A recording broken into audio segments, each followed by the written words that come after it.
I'm in the middle of reading this Henry Hitchens book, which I've still forgotten what the title is, The Secret Life of Words or something like that, right? Mm-hmm. English, and I've talked about this, or in some of our episodes where we talked about English and poetry, I still love English. I did pirate language. It really has gone around the world scooping up everybody else's vocabulary. Yeah. That we have famously such a rich vocabulary because we steal everybody else's words.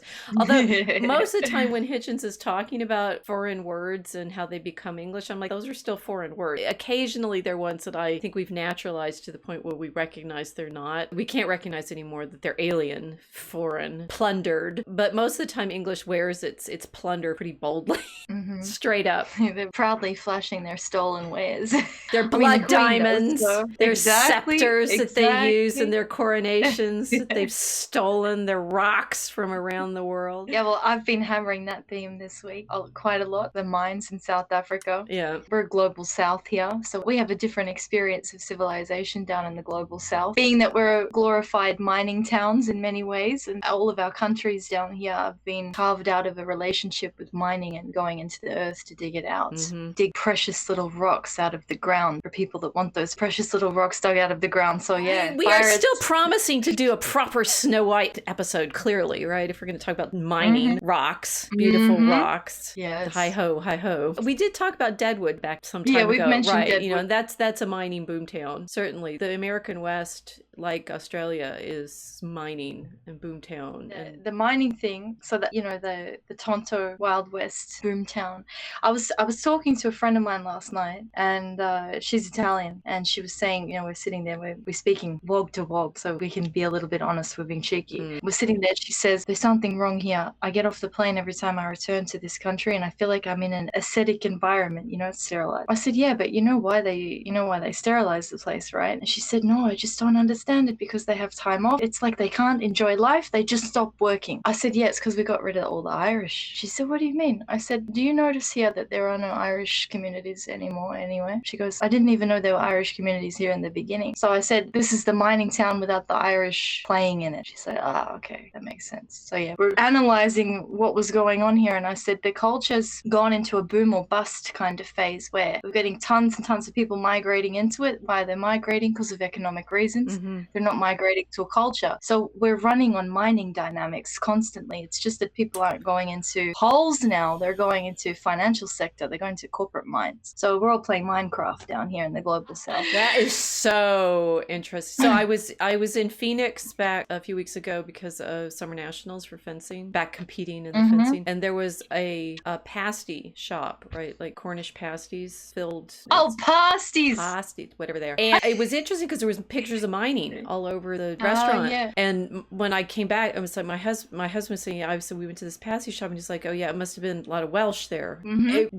It's because Phoenix, they were mines. Those were the only things that were open. It was like super hot at the beginning of this 115-degree weather, and the only things were open because it was around 4th of July were these 2 Irish pubs. So I like chicken pot pie one night in Arizona. Yeah, and then Cornish pasties, right? And in a restaurant surrounded by pictures of guys in, you know, coal mines. My husband, who's English, was like, yeah, there was a lot of mining down there, and I'm like, aha. Yeah, they used to cook them. They used to cook them with half savory, and then the other half it was a sweet. And they had that big piece of crust on the outside because the boys in the mines would have dirty hands. They couldn't wash them when they're on the job. Right. So they'd hold the big thick crust, eat it. They'd have their savory, their sweet, and then they'd throw the crust on the ground. It's really cool. Well, these crusts were actually quite tasty. But yes, it's like that's all you got. The meal, right, was the thing, the filled crust. Yeah, it's miner's food. A real symbol of toil. Yeah. The pasty. A lot of pasties in Australia. You can go to any bakery in Australia and you can get a pasty. Well, there's the hidden mining. It's the hidden mines in all of those pasties. I don't think people know the history of them. They're just eating them, and they eat the crust now because, of course, their hands aren't dirty. I mean, some of the things we talked about last year with the Anglo-nationalism has become even more apparent, the degree to which the American empire needs to reconfigure its self-perception. Because it is certainly not You've going got to a get to PR be the problem, man. monopole of, world good guys anymore, basically. I mean, that particular mythology has, I think, crashed and is careening around the universe right now. But Yeah. that mining and spice are so critical to what we're watching play out right now. Oh, definitely. I mean, I've been thinking and talking about this because the video that was posted by the EFF party in South Africa, Malema, What's the EFF? has been I don't out. know what that is. Right, far left wing, like basically Marxist Revolutionary Party in South Africa. It's an offshoot of the ANC, and they just went further left. You may be a little more familiar with this than all of us Northern Hemisphere. Sorry, yeah. I'll stop the using the acronyms, please. All right, so apartheid collapses, the ANC gets into power, African National Congress, and that's sort of like the anti-apartheid, progressive party of South Africa. And they have their youth wing of the party, so it's very much like National Socialists in Germany in that sense. Then they've got lots of different factions and whatever that are inside it. This guy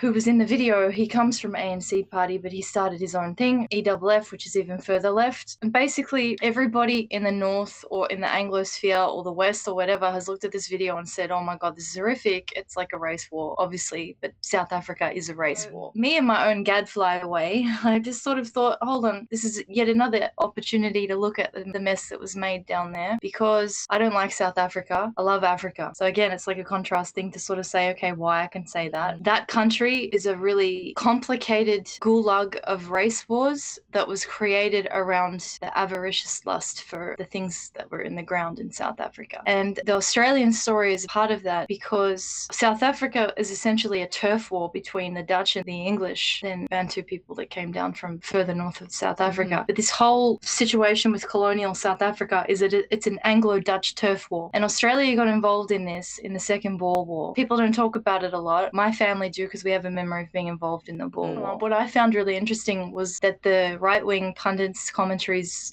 all the right-wingers on the internet are saying, oh, this is so horrible. We need to import all of these poor Boers and all the Afrikaans people, whatever the Afrikaans. And I was thinking, hold on a second. You guys don't understand how this mess was made at all. You don't understand anything about South Africa and why these Boers are being shot on their farms, and why all these crimes are happening, and why this far-left EFF party is doing what it's doing in public. There are dynamics here that people aren't looking at. So I was thinking, okay, let me kind of revive the memory of Australia's involvement in the Second Boer War. So this is going to hurt Australians. It's going to hurt a lot of people that are in America, possibly, that are, Team America, where we're the good guys. We have the moral upper hand here with the democratic people. Australia is a colony. It still runs on colonial mechanics, as I was describing last night with my Italian friend who understands this as well. And the Australian nation was not a nation until the middle of the Second Boer War. So at the time, Australia was colonies, just a collection of British colonies, and each colony had its own standing military. And each colony sent military over to South Africa to help the English destroy the Boers so that the English could get monopoly over the diamond and gold mines. And let's say this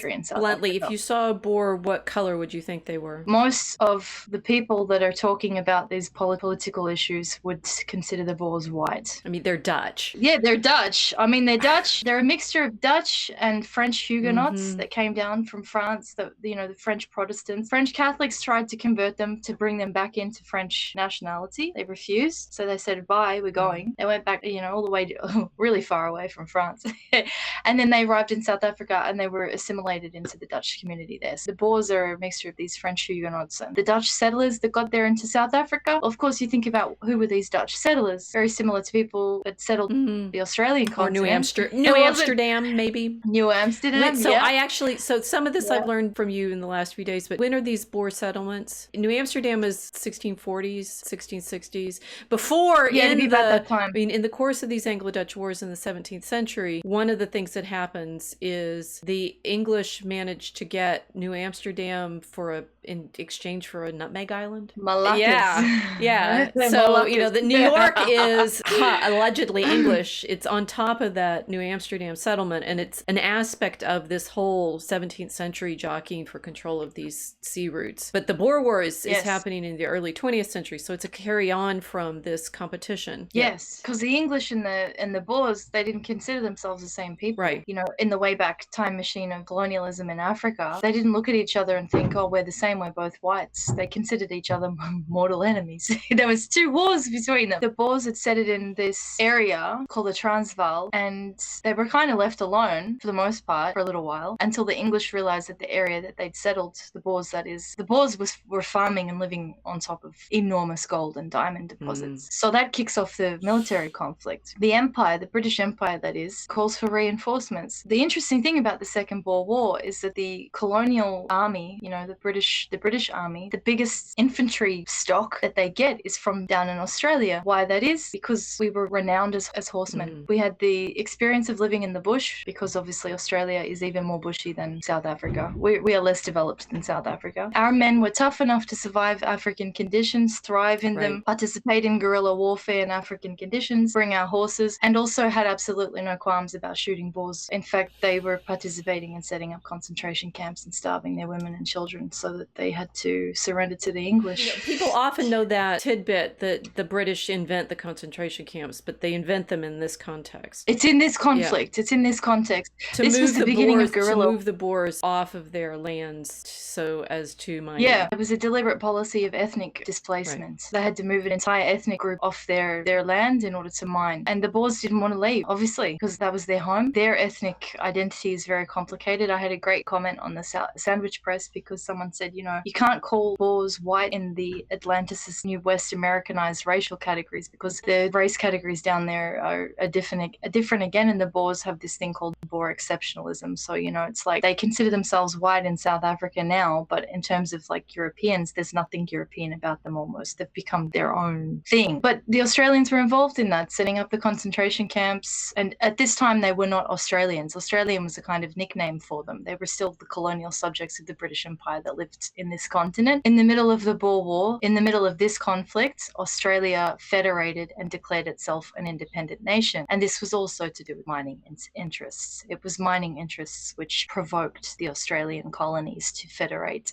in order to make it easier for the mining enterprises here to function. The New Zealanders decided that they didn't want to become a part of that federation, and they went off and did their own thing, which is why New Zealand isn't an official state of Australia, although there is provision in the Constitution for New Zealand to join us if they want to. But there's a lot going on down here in the south that you guys aren't aware of, and usually it's got something to do with what's in the ground and who wants control of what's in the ground. And a lot of the racial issues that people are dealing with in South Africa, Australia, and New Zealand have something to do with the dynamics of the mining boom phenomenon that was going on around that era. So, yeah. That's been my focus this week because, of course, everyone said, oh, it's horrible, you know, it's a genocide. I said, okay, hold on a second. Do you guys not realize that Australia was involved in the exact same behavior not that long ago? Yeah. And everyone's forgotten about it, you know?